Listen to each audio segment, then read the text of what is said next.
اور یہ political activities government کے خلاف بہت ہو رہی ہے، ہاب نابنگ ہو رہی ہے اور انٹریگز ہو رہے ہیں، اور مجھے I feel embarrassed. Can you help me? میں نے کہا سر بالکل، لیکن سر میں نے کہا میں پولیٹیکل مینیپولیشن نہیں کروں گا. آئی ول گیدر پولیٹیکل انفارمیشن انشاءاللہ ہائیسٹ کوالٹی کا، اور میں دوں گا آپ کو. تو میں نے ان کو انفارمیشن دینی شروع کی. تو مجھے کہا کہ آپ مجھے ان سائنڈ بریف دیا کریں. پرابیبلی وہ میری عزت کا خیال رکھنا چاہتے تھے کہ لوگوں کو پتہ نہ چلے، یا جو میں سمجھتا ہوں کہ انہوں نے ایک نیت سے کیا ہے. میں نے ان کو پولیٹیکل بریف دینے شروع کر دی. وہ بریفز ہیں ریکارڈ پہ؟ ہاں، میں جی ایچ کیو کو میں ان کی کاپی دے چکا تھا، انکوائری کمیٹی کو سب کی. اب میں نے صرف اردو میں تھوڑا سا کیا ہے، یہ وہ اسٹیٹمنٹ ہے جو میں نے سول کورٹ میں دی ہے. کچھ بریف جو میں نے ڈی جی ایس آئی کو پیش کی مندرجہ ذیل ہے. پہلی رپورٹ اندرونی صورتحال کا جائزہ اور سفارتی سازشیں. یہ تقریباً 21 صفحات پر مشتمل ایک پیپر تھا جو میں نے جولائی 89 میں پیش کیا. اس میں پی پی یو کی دن بدن ڈگمگاتی پوزیشن کی وجوہات، آئی جی آئی کے مہمات، صوبوں کے سیاسی صورتحال اور پی پی یو کے خلاف برسر پیکار اندرونی عوامل کے بارے میں معلومات تھی. رپورٹ کا دوسرا الیکشن سے پہلے اور الیکشن کے بعد سفارتکاروں کی بیرونی سازشوں پر مشتمل تھا، سازشیں پی پی پی گورنمنٹ کے خلاف. یہ میری پہلی رپورٹ ہے. دوسری رپورٹ عدم اعتماد کے بارے میں بریف. یہ غالباً جولائی کی پہلے ہفتے کی بات ہے کہ میں نے سی او پی کی طرف سے پی پی کی مرکزی حکومت کے خلاف متوقع عدم اعتماد کے بارے میں یہ بریف پیش کیا. اس میں نے پنجاب اور سندھ سے پی پی تعلق رکھنے ان اراکین اسمبلی کی نشاندہی کی تھی جو کسی نہ کسی وجہ سے اپنی قیادت سے ناراض تھے اور اپنی وفاداری تبدیل کر سکتے تھے. اس بریف کے جواب میں مجھے ڈی جی ایس آئی نے مزید تفصیلات 3-4 دن کے اندر اکٹھی کرنے کو کہا، اور وہ میں نے اکٹھی کرنے کے بعد ان کے حوالے کی. تیسری بریف ایک منٹ، غیر ملکی مداخلت. یہ جولائی کے آخر کی بات ہے. یہ رپورٹ جو میں نے پیش کی چند طاقتور ملکوں کے سفیروں کے کارروائیوں اور حکومت کے خلاف سیاسی سرگرمیوں میں ان کے ملوث ہونے کے بارے میں تھی. اچھا، آپ یہ کہنا چاہتے ہیں کہ آپ نے یہ سب کچھ شمس الرحمان کلو کے کہنے پہ کیا؟ بالکل. اب پھر ایک سوال آتا ہے میجر صاحب، ابھی آپ نے گفتگو میں تعریف کی شمس الرحمان کلو کی کہ وہ ایک اچھے آدمی تھے، تو جب آپ کے خلاف پھر اسی مڈ نائٹ جیکال کی بنیاد پہ کارروائی ہو رہی تھی، وہ آپ کی مدد کے لیے کیوں نہیں آیا؟ انور عزیز چودھری کا نام آپ نے سنا ہوگا. جی. یہ عدم اعتماد میں محترمہ کے ساتھ ڈٹ کر کھڑے تھے. میاں نواز شریف کے بڑے خلاف تھے اور بڑی قربانی تھی. انہی دنوں انور عزیز چودھری نے ایک بیان جاری کیا اخبارات میں. جنرل کلو نے بے نظیر کی قریبی لوگوں سے کہا میجر عامر کے خلاف کارروائی نہ کریں. پرائم منسٹر سیکریٹریٹ پر چھائی ہوئی لوگوں نے وزیر اعظم کی خوشنودی کے لیے یہ منصوبہ بنایا تھا. جنرل کلو ہمیشہ میجر عامر کی پیشہ ورانہ صلاحیت اور دیانت کی تعریف کیا کرتے تھے. یہ بات کرنل چیمہ کے علم میں بھی ہے. کرنل چیمہ ڈیفنس منسٹر تھے. جنرل کلو بیرون ملک سے واپس آ کر اس راز سے پردہ اٹھائیں کہ انہوں نے استعفیٰ کیوں پیش کیا. وہ تو استعفیٰ تک چلے گئے تھے.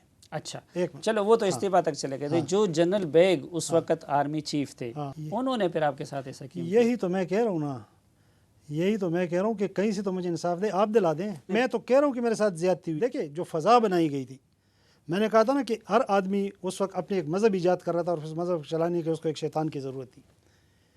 مسعود شریف، برگیڈیئر اختر، جنرل بابر، ان لوگوں نے جو مذہب ایجاد کیا تھا اس کا شیطان میں تھا. آپ حیران ہوں گے، یہ جی ایچ کیو کی انکوائری رپورٹ ہے. نہیں، یہ اتنی پوری فوج میں انہوں نے آپ کو کیوں سلیکٹ کیا؟ ان سے پوچھیں. اس کا مطلب یہ کہ آپ سیاست میں انوالو تھے نا؟ نہیں تھا بھائی، میں آتا ہوں ایک منٹ. ہمارا افسر کمانڈنگ تھا کرنل قریشی پنڈی ڈیٹ کا. ان کو پولیٹیکل پارٹیز کے نام بھی نہیں آتے. ہائیلی پروفیشنل آدمی، ہائیلی پروفیشنل. میں یہی پوچھ رہا ہوں کہ پھر آپ کے علاوہ اور بریگیڈیئر امتیاز کے علاوہ کسی اور کو کیوں نہیں بتا رہا ہوں نا. کرنل قریشی کو مجھ سے پہلے بھیجا گیا گھر، اور ہوا یہ کہ یہاں ایک فراڈی آدمی تھا، اس کو کرنل قریشی بنا کے یہاں ایک گیسٹ ہاؤس میں مسعود شریف صاحب نے لانچ کیا.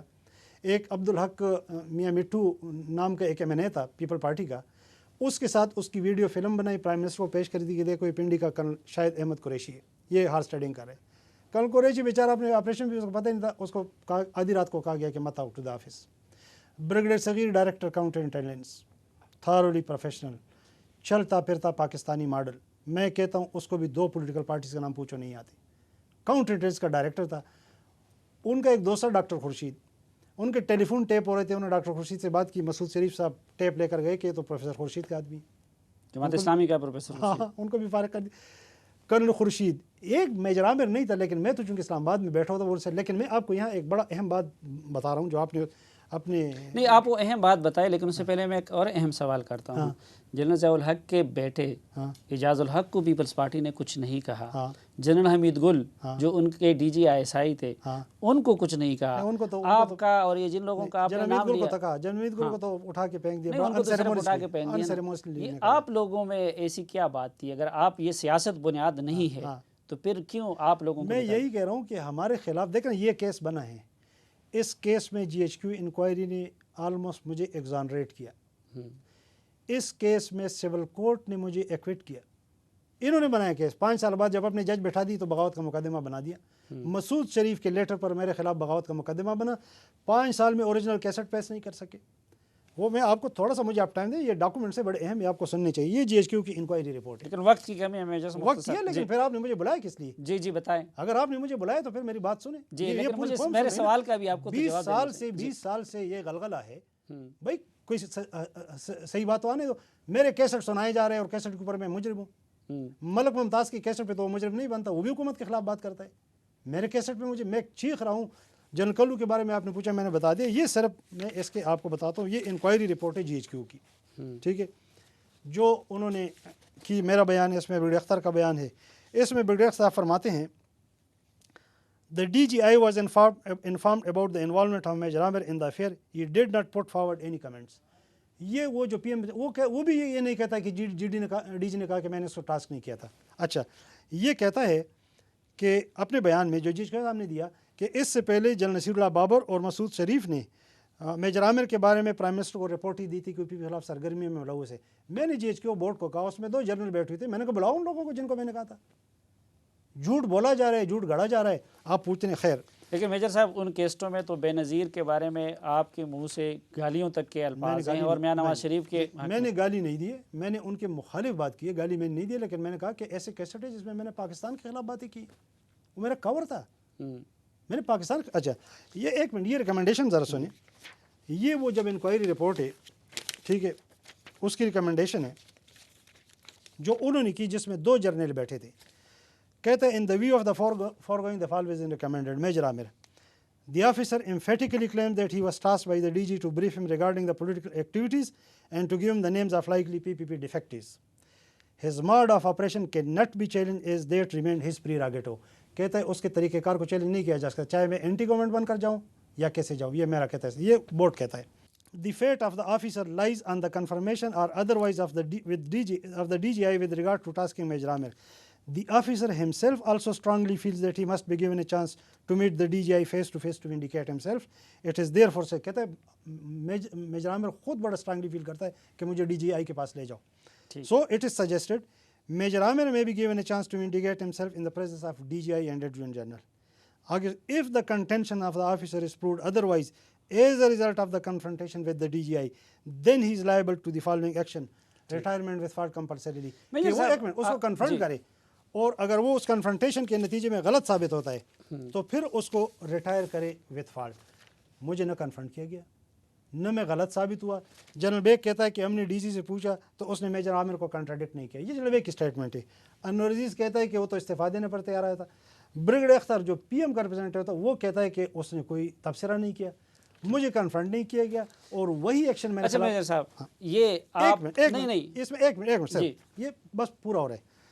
اب جو مجھے ریٹائرمنٹ کا نوٹس مل رہا ہے، لکھتے ہیں in consequence of reviewing your record of service it has been decided to retire you permanently compulsorily due to fault. وہ ایکشن لیا گیا. ریزن کیا دیتے ہیں؟ Record of service. Record of service میرا انبلیمش اور آؤٹ اسٹینڈنگ تھا. یہ آخری چیز آپ کو سنا رہا ہوں، یہ اس نوٹس سے چند ہفتے پہلے جو مجھے آخری سال رپورٹ ملی، آؤٹ اسٹینڈنگ، اس کے آخری الفاظ صرف پڑھاتا ہوں. آخری الفاظ، یہ جو میرا آخری ACR is endowed with a remarkable professional knowledge which he applies to unearth the most intricately international intrigues aimed at the very destruction of our national security. Gifted with superb foresight, Amir is logical, original, systematic and effective planner. Can execute the plan with unusual enthusiasm, absolutely sound professional judgment and sustained hard work. آخری فقرہ سنیں. He has so successfully unfolded a number of such hostile international network against Pakistan, for each of which any counterintelligence officer of any intelligence service of the world would boastfully be a proud national hero. For such outstanding feat major صاحب آپ outstanding اور star intelligence officer تھے. میں تو record کی زبان میں بول رہا ہوں. ٹھیک ریکارڈ نہیں کر رہا ہوں, ریکارڈ میں آپ تو کا ریکارڈ یہی دکھا رہا تھا. ہوں آپ کے سامنے. آپ اسٹار انٹیلیجنس ایجنسی ISI سے وابستہ تھے. ہاں ٹھیک ہے. دوسری طرف مسعود شریف خٹک ہاں وہ ایک جو سویلین ایجنسی ہے IB اس سے وابستہ تھے. آپ یہ سب کچھ کر رہے تھے, آپ کی جو روزانہ نشستیں ہو رہی تھی, روزانہ اس کی ریکارڈنگ ہو رہی تھی, آپ کو پتہ تک نہیں چلا؟ یہ کس طرح آپ اسٹار انٹیلیجنس آفیسرز ہیں؟ میں نے کہا یہ میری معصومیت کو ثابت نہیں کرتی. میں وہ کر رہا تھا, ٹیپ تو کرتا, میں کوئی غلط کام تو کر نہیں رہا تھا, میں ویجیلنٹ ہی نہیں تھا. ٹھیک, اچھا چلو. اور مسعود شریف کے بتاؤ, مسعود شریف بیچارے کو تو 6 اگست 1909 کے بھی پتہ نہیں تھا کہ بینظیر کی حکومت جا رہی ہے. لیکن آپ اس سے پوچھیں, میں نے تو جون لاسٹ ویک میں نو کانفرنس کے بارے میں رپورٹ دی تھی, اس سے پوچھے کہ آپ نے کب دی تھی, آپ کے ڈسپوزل میں پورے IB تھی. دوسرا, جب BB کی گورنمنٹ ڈیزالو ہو گئی تو میجر مسعود شریف کا وہی PSO رانا باغ کے میرے پاس آئے جو اس آپریشن میں میرے ساتھ رہا تھا. تو مجھے اس نے کہا کہ سر میجر مسعود شریف آپ کے بارے میں بڑے اندیشوں میں اور خوف زدہ ہے اور وہ آپ سے ملنا چاہتا ہے. اس کے بیٹے کا بھی بازو فریکچر ہوا اور بڑی ایک پیتھیٹک کنڈیشن اس نے مجھے پینٹ کی. تو مجھے بڑا دکھ ہوا. میں نے کہا نہیں, واقعی میجر مسعود کو کہو کہ وہ مجھے ملنے نہیں آئے گا, میں اس کو ملنے جاؤں گا. میں نے کہا یہ اس کے خودداری کے خلاف ہے, وہ اس وقت مصیبت میں ہے تو برا لگتا ہے. تو اگلے دن کا میں نے باقی کو کہا کہ اس سے طے کر اس کے گھر جائیں گے. تو باقی گواہ ہے, I am sure he is a very honest officer. میرا تو اب رابطہ نہیں ہے, لیکن آپ کبھی اس سے پوچھ لیں, مجھے یقین ہے پورا کہ وہ جھوٹ نہیں بولتا. تو رانا عبدالباقی کے ساتھ یہاں F6 میں میجر صاحب رہتے تھے مسعود شریف, ہم اس کے گھر گئے تو انہوں نے میری بڑی آؤ بھگت کی اور اس کی باتوں سے مجھے بڑی کمزوری لگ گئی کہ میرے پاس پیسے نہیں اور ٹیلی فون نہیں ہے, اور دیکھیں ہمارا کیا ہے, ہم تو سرکاری ملازم. میں نے کہا نو ہم سرکاری ملازم نہیں ہیں. میں نے کہا تمہاری محسن BB اور میرا محسن نواز شریف ہے اور ہمیں اپنے محسن کو بٹرے نہیں کرنا چاہیے. میں نے کہا آپ ڈٹے رہیں, آپ کو کسی چیز کی ضرورت ہے میں حاضر ہوں, آپ کے لیے کوئی مسئلہ نہیں ہوگا, آپ BB کے ساتھ کھڑے ہیں. نہیں, آپ کیا کہنا چاہتے کہ اس وقت وہ آپ کی طرف آنا چاہتا تھا؟ مجھے ان کی باتوں سے کمزوری لگی. ایک مختصر سی بریک لیتے ہیں, بریک کے بعد واپس آتے ہیں.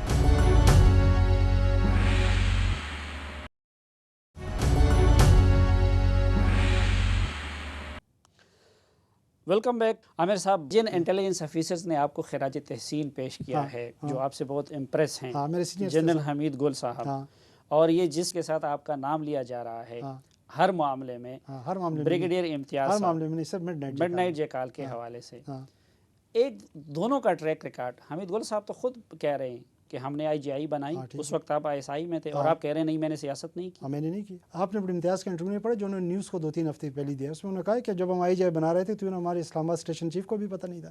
یہ تو انہوں نے خود کہا ہے. آپ کو پتہ نہیں تھا؟ نہیں تھا. آپ اس میں کوئی انوالو نہیں؟ آج بھی مجھے پتہ نہیں ہے. اچھا, ڈیوٹی تو آپ کو شمس الرحمان کلو نے دی میجر صاحب, ٹھیک, لیکن ان کیسٹوں میں اس سے تو یہ لگتا ہے کہ آپ کا روزانہ کی بنیاد پہ میاں نواز شریف کے ساتھ رابطہ تھا, کیونکہ آپ ان لوگوں کو یقین دلاتے ہیں کہ نواز شریف صاحب یہ کر لیں گے. میں نے نہیں دلایا. آپ کہیں بھی ان کیسٹوں میں میرا کنیکشن ثابت کریں نواز شریف صاحب کے ساتھ. ان کیسٹوں میں آپ بار بار ان کی طرف سے آتے ہیں, ان کی طرف سے لوگوں کو نہیں آتا ان کی طرف سے. میں نے ان کو یہ کہا تھا کہ میں آپ کو ملک نعیم سے ملاؤں گا, تو ملک ممتاز نے کہا کہ نہیں میرے چچا کو سیاستدانوں سے مت ملائیں, ان کو بریگیڈیئر امتیاز سے ملوائیں. جو مڈ نائٹ جیکال آپریشن ہے, میں آپ کو بتاؤں کہ یہ ایک امپریشن اور ایک حقیقت ہے. امپریشن تو یہ کہ جی میں نے ٹاپل کرنے کی کوشش کی, یہ کیا وہ کیا. حقیقت یہ ہے کہ یہ اس سیل کا جو بریگیڈیئر اختر کی سربراہی میں تھا, ایک منصوبہ تھا میاں نواز شریف کے خلاف کہ اس طرح ISI کے افسر ہمیں ممتاز بلا لے گا, ہم ان کو بلا لیں گے, اور وہاں پہ ایک ڈرامہ. تو یہ کہتے جی ریس, یہ تو خود بیچارے پنڈی جا نہیں سکتے تھے, ان کا ایک وزیر تھا کراچی میں پھنس گیا تھا, اسلام آباد ایئرپورٹ لینڈ نہیں کر سکتا. تو لیکن انہوں نے یہ کرنا تھا کہ بعد میں اس کو کیس بنا کر پریزیڈنٹ کو کہتے کہ بھائی پنجاب گورنمنٹ ڈسمس کرو, اور اس کا کیس ختم کر دی. یہ تھا سارا پلان. اب میں کہتا ہوں کہ اگر نواز شریف صاحب ادھر آ بھی جاتے تو کوئی جرم نہیں تھا. مجھے تو اس نے نہیں بھیجا تھا, انہوں نے بریگیڈیئر امتیاز کو انہوں نے نہیں بھیجا تھا. بھائی ان کا حق تھا, نو کانفیڈنس میں جب مرضی جاتے. اگر ہم بیٹھے تھے تو اس میں ان کا کیا قصور تھا. تو ایسی کوئی بات نہیں جو میاں زاہد سرفراز وہ فیصل آباد کا لوٹا کہتا ہے کہ جی میں نے جا کے بھائی وہ کیا جرم کر رہا تھا. وہ اگر آ بھی جاتا تو کیا فرق پڑتا. میں تو نہیں لا رہا تھا ان کو, مجھے انہوں نے بھیجا تھا. تو یہ بیسیکلی, لیکن یہ چونکہ ایک بوگس ڈرامہ تھا. میں نے کہا کہ ویڈیو انہوں نے کی, میں آپ کو بتاؤں پہلے دن تو تصویریں الٹی آئی ہیں. آپ مسعود شریف صاحب سے پوچھیں, یعنی بھائی آپ کا گھر ہے, آپ کے ڈسپوزل, آپ ویڈیو بھی نہیں بنا سکتے وہاں پہ. یہ تو آپ کی حالت ہے. اور ڈرامہ بھی ایسے تخلیق کرے کہ اگر میاں نواز شریف ادھر آ بھی جاتا تو اس کا جرم نہیں بنتا.